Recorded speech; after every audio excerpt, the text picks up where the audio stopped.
Hello guys and welcome to this episode of the Caged In podcast. Just wanted to get a little something off my chest because I feel like I've been racked with guilt because it was brought to my attention that I'd never covered the film Fast Times at Ridgemont High, a film that I've seen, and from what I remember Nicolas Cage is not in it, but people have informed me that he is, albeit a very, very small role.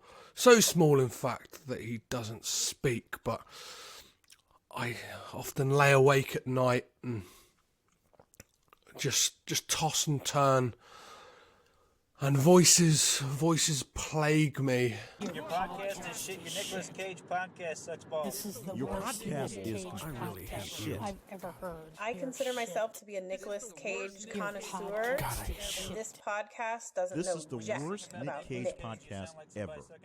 Der Caged In Podcast ist die größte Scheiße, die es überhaupt gibt. You know, because of all the Nick Cage podcasts in the world ever, this is the worst f***ing one. So I've come here today to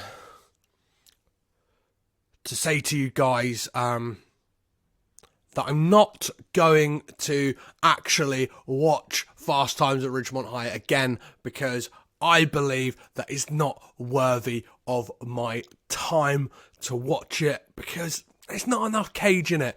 I wanted real, raucous, raging Cage, and I feel like so far that is what I've got. We had one bum note with Never on Tuesday, but that is one of the things of no distractions and no expectations. I did not expect that film to have Nicolas Cage in it for all of 5 seconds, whereas this film, I knew he was in it for about 12 seconds or whatever, and doesn't say a single word, and is just credited as Brad's bud. That is all. It's just a glorified extra in this film. So I'm not going to do it, but instead, if you want to know what happens in this film, I'm going to read out the plot synopsis from Wikipedia. And before I get into it, just a little nugget of information. I did a little bit of research on this film just to know if there was any like Nicolas Cage little tidbits and facts that I could find out to let you guys know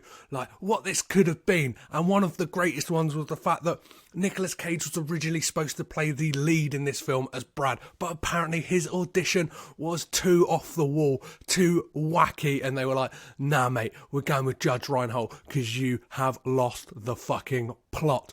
And he was the only one of the cast who was actually in high school at the time when they filmed this. He was 17 and had lied to them that he was 18.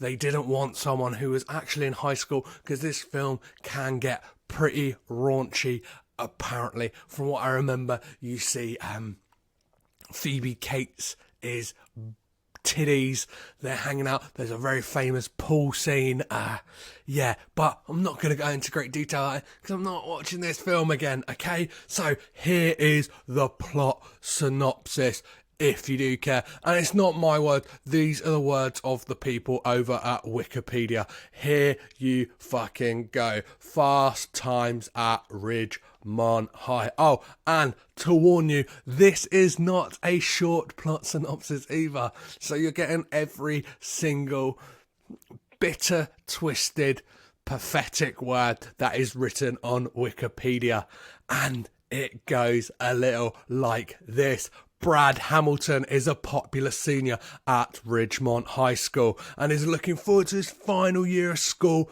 and almost has his 1960 Buick LeSabre paid off. He has a job at All American Burger, which I believe this is where he knows Nicolas Cage's character, who, as I said, says nothing. He doesn't even give glances to people. He is just there. He is dressed as a McDonald's employee, a Burger King employee. He's just a standard Bergen flipping bastard. Where his girlfriend Lisa also works. Brad is eventually fired for lashing out an obnoxious customer. When trying to tell Lisa how much he needs her, she informs Brad she wants to break up with him in order to date other guys. Brad then quits his job at Captain Cook Fish and Chips because of the humiliation to wear a pirate costume when delivering food. Well, Brad, you don't want to be a pirate, neither did Jerry Seinfeld, but he still wore that puffy shirt, so you should wear that pirate costume and serve those bloody people food. How much do you want that Buick LeSabre, you fucking shit? Brad's sister Stacy is a 15-year-old sophomore and is also a virgin. I'm not sure what this plays into the plot. It must do, because otherwise they wouldn't have bloody put it on here, would they? She works at a pizza parlour at Ridgemont Mall. I want to know, does anyone in this film work anywhere apart from a fast food outlet? Alongside her outspoken friend, the popular and sexually active Linda Barrett. One night at work, Stacy takes an order from Ron Johnson, a 26-year-old stereo salesman who asks her out after she tells him she's 19 years old. One thing I want to say is Ron Johnson is a bloody fantastic name, and it is nice to see that he works in something else apart from fast food and is out there slinging stereos to the masses. She later sneaks out of the house to meet him, and they have sex in the dugout of a softball field. Real romantic, real nice. Stacy never hears from Ron again because he's a dirty, shagging scumbag, revealing the loss of her virginity to Linda. Mike Damone, a somewhat smooth-talking know-it-all who earns money taking bets and scalping tickets, fancies himself and as a ladies' man. Mike is a shy but amicable friend. Mark Ratner works at a movie theatre across from the pizza parlour at the mall. When Mark proclaims his love for Stacy to him, Mike lets Mark in on his 5 secrets for picking up girls. Mike later convinces Mark to ask out Stacy on a date to a German restaurant. This town's bloody got it all. They got pizza, they got burgers, you can get a stereo, you can go to the cinema, and you can go to a German fucking restaurant. Afterwards, at home, Stacy invites Mark into her bedroom, where they look at Stacy's photo album together. Oh, isn't that nice? They begin to kiss, but Mark abruptly leaves after Stacy attempts to seduce him. Stacy mistakenly interprets Mark's shyness as disinterest. Eventually, Stacy becomes interested in Damone, and she invites him to have a swim in her pool, which leads to them having sex in the pool house. Stacy later informs Damone she is pregnant and tells him she's scheduled an abortion and wants him to pay half the bill. I thought this was supposed to be the ultimate original teen comedy film. Abortion does not sound like the subject matter you would want to tackle in a teen raunchy comedy, but bloody hell, it's 1982, so what the fuck, they're getting a bit dark on you motherfuckers. On the day of her appointment, embarrassed at being unable to raise the money of his half of the bill, Damone begins to ignore Stacy. Stacy asks Brad to drive her to the bowling alley to meet friends, but Brad sees Stacy enter the abortion clinic across the street. Brad waits for Stacy and he confronts her about the abortion. Stacy has Brad promise not to tell her parents. When Stacy tells Linda becomes angry at Damone, leading to an almost physical confrontation between Damone and Mark in the boys' locker room until it is broken up by the gym teacher. Jeff Spicoli is a stoner and surfer who runs afoul of strict history teacher Mr. Hand, who is intolerant of Spicoli's disregard of rules of his classroom. One night, Spicoli wreaks havoc at Ridgemont High. Star players Charles Jefferson's 1979 Chevrolet Camaro Z28. During a joyride with Jefferson's younger brother, Spicoli decides to park the car in front of the school with slurs painted on it, supposedly written by Ridgemont's rivals, Lincoln High.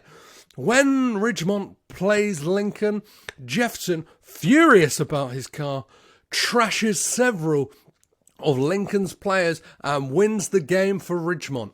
On the evening of graduation dance, Mr. Hand shows up at Spicoli's house and informs him that since he was wasted 8 hours of class time over the past year, Mr. Hand intends to make up that for it tonight. They have a one-on-one session that lasts until Mr. Hand is satisfied that Spicoli has understood the lesson. In the end, Mark and Stacy get back together. Brad takes a job at a convenience store and is promoted to manager after foiling a robbery with help of Spicoli.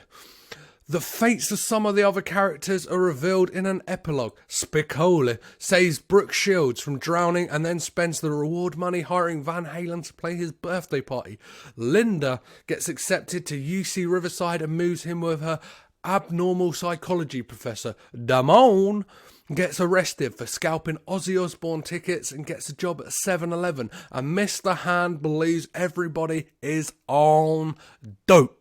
So there you have it. There is the plot synopsis to Fast Times at Ridgemont High. And that, in the way of breakdown of this film, is all you are fucking getting from me. It's probably a lot more concise than when I do it, but it's not as in depth, and you're not getting my opinions on the film, because guess what? I haven't watched this film for about 5 years, so no. What did this film rate? Is this rated good? I remember it being pretty alright. I sound really off on it at the moment, but that's because I am not covering this for the podcast, even though I kind of am. So, IMDb, this film is 7.2 out of 10. Pretty good score. Rotten Tomatoes, 78%, and Metacritic, 67%. So it's an above average score for this film, and this is a below average episode. I will be back next week to talk about The Family Man. Hopefully I'll be joined by a guest, Brett Jones of The Hardest Part of the Ring podcast, and is an amazing illustrator. Check him out on social media. It is at EWF81 on Instagram and Twitter. He has done an amazing Nicolas Cage zine called The Cult of Cage, which I've bought. I wear the pin proudly on my bag as I traipse around the streets of Brighton, sneaking stickers up and sneaking stickers into Nicolas Cage DVDs in second-hand shops. And yeah, hopefully that would be fun. I thought this week's would be a little bit of fun, just explaining to you guys why that I am aware that I never covered Fast Times at Ridgemont High, and I'm not really going to in depth. I'm just going to give you this little bit of fun here. So join me next week when I will talk about The Family Man.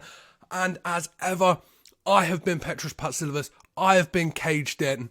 You have been very patient and lovely if you have got to this point of the podcast. You've also been rad. Bye!